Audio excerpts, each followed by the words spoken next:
Hello guys, कैसे हैं आप सब। मैं कंचन मैम आपके यूट्यूब चैनल वेद एकेडमी से। आई होप आप सब अच्छे होंगे। हम कर रहे हैं कंपाउंड इंटरेस्ट। हमारा जो चैप्टर चल रहा है वो क्या है, हमारा कंपाउंड इंटरेस्ट। कल जो मैंने क्लास में आपको कराया था वह गुना वाले सवाल कराए थे।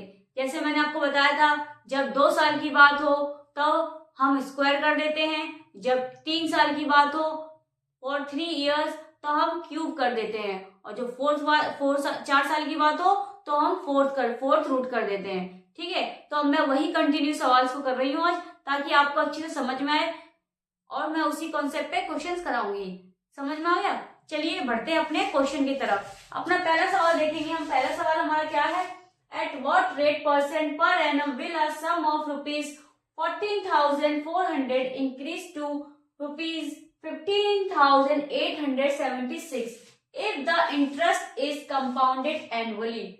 यदि ब्याज दर अर्ध वार्षिक चक्रवृद्धि है तो किस दर प्रतिशत प्रति वर्ष पर 14,400 रुपए की धनराशि बढ़कर 15,876 रुपए हो जाएगी। समझ में आ गया। देखिए जहां अर्धवार्षिक की बात हो वहां मतलब किसकी बात चल रही है, छमाही की बात चल रही है, मतलब हाफ ईयरली की बात चल रही है। समझ में आ रहा है। यदि अर्धवार्षिक चक्रवृद्धि है तो इसका मतलब क्या है, टाइम हमको दे रखा है 1 साल का, 1 ईयर का दे रखा है। 1 ईयर में कितने छमाही होते हैं, तो 2 बार। समझ में आ गया। तो जो समय निकल के आया वह कितना हमारा 2 बार का है। अब देखिए पहले प्रतिशत दर कितनी है, 14,400 बढ़कर कितनी हो गई वो 15,876। समझ में आ गया। जो पहली जो दर थी रुपए कितनी थी, प्रतिशत दर कितनी थी, जो रुपए की धनराशि कितनी थी वह थी 14,400। ठीक है, वह बढ़कर हो गई 15,876। अब देखिए काट लीजिए, काटेंगे। देखिए 12 से काटे हम, 12 से काटा, 12 एकम 12, 12 दूनी 24, ये 12 से निकल के आ गया। अब ये 12 से काटेंगे तो 12 एकम 12, 3, 12 3 36, 2 7, 12 दूनी 24, 24 3, 12 3 36। ठीक है, अब देखिए किससे कट रहा है, देखेंगे सब 3 से काट रहे हैं सर, 3 से कट रहा है। देखिए 3 चौक 12, 400 आ गया, 3 चौक 12, 3 चौक 12 और 3 एकम 3। अब देखिए कुछ कट रहा है, नहीं कट रहा है ना। देखिए मैंने आपको बताया जब 2 बार की बात हो तो देखिए इसका कर देते हैं हम स्क्वायर रूट निकाल लेते हैं। हम क्या निकाल लेते हैं, स्क्वायर रूट निकाल लेते हैं। ठीक है, तो देखिए 400 का स्क्वायर कितना रूट कितना होता है, 20 होता है, और 1441 का कितना होता है, 21। अब देखेंगे 20 से मामला 21 पे हो गया है, तो कितने का डिफरेंस निकल के आया है, कितने का डिफरेंस निकल के आया है, 1 का निकल के आया है। किसके रेस्पेक्ट में, 20 के रेस्पेक्ट में, तो 1/20, 1/20। अब बताएंगे यह किसकी परसेंटेज वैल्यू होती है, 1/20 किसकी परसेंटेज वैल्यू होती है, 5% की। कैसे, देखिए 5/100, 1/20। समझ में आ गया। तो 5% की फ्रैक्शन वैल्यू 1/20 होती है। देखिए हमें निकालना क्या है, दो किस दर पर हमें रेट निकालनी है, तो हम रेट को क्या कर देंगे, डबल कर देंगे। जो हमारी रेट निकल के आई है उसको हम डबल कर देंगे तो कितना हो जाएगा, 10%। यही हमारा आंसर होगा। समझ में आ गया। तो ऑप्शन में देखेंगे, option D is correct. Clear है, समझ में आ गया। एक बार रिपीट कर देती हूँ मैं। देखिए इसमें बोला था यदि ब्याज अर्धवार्षिक चक्रवृद्धि है, मतलब आधा साल, आधा हाफ ईयरली, अर्धवार्षिक मतलब पूरे साल, 1 साल में 2 बार। समझ में आ गया, चक्रवृद्धि है 2 बार, तो किस दर प्रतिशत पर 14,400 रुपए की धनराशि 15,876 हो जाएगी। ठीक है, रुपए हो जाएगी। ठीक है, तो देखिए मैंने से पहले 12 से वो काटा है, फिर उसके बाद मैंने से किससे काटा है, 4 से, फिर मैंने से 3 से काटा है। तो हमारा कितना निकल के आया, 3 से 400 और 3 से निकल के आया 441। अब देखिए स्क्वायर रूट 2 बार की बात की जाएगी तो हम स्क्वायर रूट निकालेंगे, 3 की बार की बात की जाती तो हम क्यूब रूट निकालते। देखिए 400 का 20, 441 का 21, इन दोनों में अंतर कितना है, 1 का, तो 1/20। ये किसकी फ्रैक्शन वैल्यू होती है, 5% की।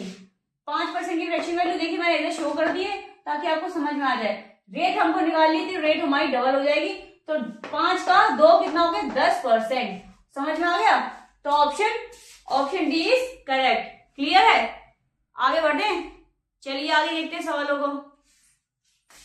देखेंगे सेम पैटर्न पे सेम तो सवाल है। देखिए क्वेश्चन देखिए क्या है, a sum of ₹8,000 becomes ₹9,261 in 18 months at compound interest compounded semi-annually. Find the interest rate. रुपए 8,000 की राशि चक्रवृद्धि ब्याज पर 18 महीनों में 9,261 रुपए हो जाती है। यदि ब्याज अर्धवार्षिक रूप से संयोजित किया जाता है तो ब्याज दर ज्ञात करें। समझ में आ गया, देखिए 18 महीने में टाइम कितना दे रखा है, 18 महीने मतलब 18 मंथ, तो मतलब कितनी बार होगा, 6 3 बार होगा। छमाई कितनी बार होगी, 3 बार होगी। समझ में आ गया, देखिए कितने रुपए हो जा रहे हैं, 9,261। ठीक है, पहले कितनी राशि दे रखी है, पहले दे रखी है 8,000, फिर उसके बाद में राशि कितनी रुपए हो जा रही है, 9,261। तो अब कुछ नहीं करना है हमें, क्या 3 दे रखा है तो क्यूब रूट निकाल लेंगे, दोनों तरफ क्या निकाल लेंगे, क्यूब रूट निकाल लेंगे। 8,000 का क्यूब रूट कितना होता है, 20 होता है, और 9,261 का कितना होता है, 21 होता है। दोनों में कितना अंतर आया, 1 का निकल के आया, तो 1/20। किसकी फ्रैक्शन वैल्यू अभी बताई थी मैंने आपको, 5% की। निकालनी क्या है, दर निकालनी है, मतलब रेट निकालनी है, तो डबल कितनी हो जाएगी, 5 की 10%। ऑप्शन समझ में आ गया, तो ऑप्शन देखेंगे, option B is correct. Clear है, सेम पैटर्न था, सेम सवाल था, बस थोड़ा सा मंथ और ईयर चेंज थे उसमें, और कुछ नहीं था। समझ में आ गया, मैंने इसलिए करा दी ताकि आपको अच्छे से और समझ में आ जाए। चलिए अब आगे बढ़ते हैं, देखेंगे इस सवाल को। सवाल देखिए क्या है, the amount doubles itself under compound interest in 15 year, in how many year will it become 256 times of itself at the same rate of interest. एक धनराशि चक्रवृद्धि ब्याज पर 15 वर्षों में अपने आप की 2 गुनी हो जाती है, तो समान ब्याज दर पर यह अपने आप की 256 गुनी कितने वर्षों में होगी।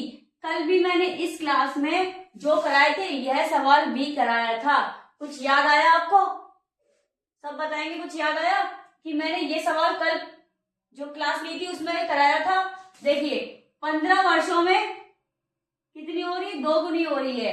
ठीक है, 2 गुनी हो जाती है, तो बताया था जब किसी नंबर पर कोई अगर पावर नहीं है तो हम उसको 1 मान लेते हैं। समझ में आ गया, तो देखिए हमें मतलब कितने वर्ष निकालने, T2 निकालना है, हमें एक टाइम दे रखा है 15 वर्ष, और एक टाइम हमको निकालना है, तो T1 निकालना है, T2 हमको निकालना है। T1 दे रखा है, T2 हमको निकालना है, तो 256।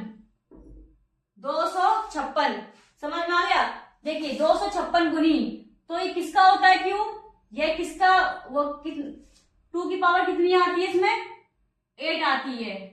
समझ में आ रहा है, कितनी आएगी, 2 की पावर 8, 2 की पावर 8 का मतलब होता है 256। मैंने आपको बताया था कि जब T2 आपको निकालना हो तो क्या करना है, जो दूसरी वाली जो पावर है पहले वाले वर्ष से मल्टीप्लाई करनी है, दैट्स इट। बस कितना ही करना है हमको, क्या करना है, जो पहला वाला वर्ष है उसको दूसरी वाली पावर से हमको मल्टीप्लाई कर देना है, तो कितना आएगा हमारा, 15 × 8 = 120। यही हमारा आंसर होगा। समझ में आ गया। तो जो दूसरा टाइम निकल के आया है, जो T2 निकल के आया है, वह 120। Option D is correct. Clear है। ये क्वेश्चन मैंने कल आपको कराया था, कुछ अगर याद हो तो आपको तो समझ में आ जाएगा। ठीक है, चलिए आगे देखें। चलिए अब देखेंगे इसी पैटर्न में एक क्वेश्चन और को। क्वेश्चन देखिए क्या है। The amount doubles itself under compound interest in 15 years. In how many years will it become 4096 time of it in year. 15 वर्षों में चक्रवृद्धि ब्याज के तहत कोई राशि अपने आप की दोगुनी हो जाती है। तो 15 वर्षों में कितनी हो रही है? दोगुनी हो रही है, मतलब 2 की पावर 1। समझ में आ रहा है। पहले वर्ष की बात चल रही है। इसके बाद कितने वर्षों में, मतलब हमको क्या निकालना है? दूसरा टाइम निकालना है, T2 निकालना है। यह अपने आप की 4096 है, गुना हो जाएगी। तो 2 की पावर कितनी आएगी? 12 आएगी। समझ में आ रहा है। जब 2 की पावर 12 है तो हमारा कितना आएगा? 4096।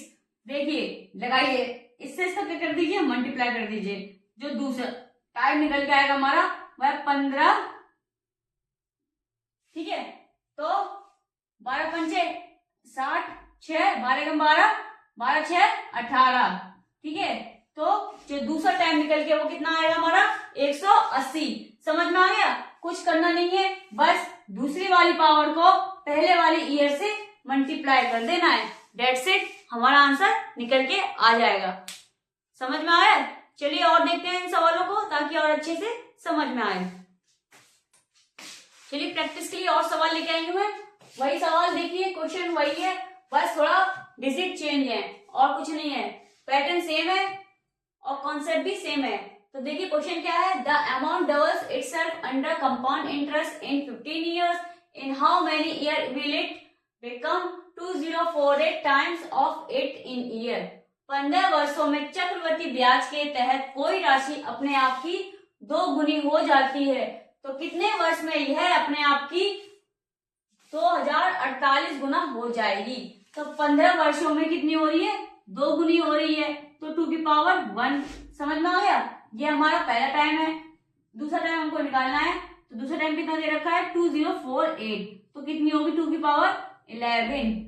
समझ में आ गया। अब इसका कर दीजिए इससे मल्टीप्लाई, तो हमारा दूसरा टाइम कितना निकल के आएगा?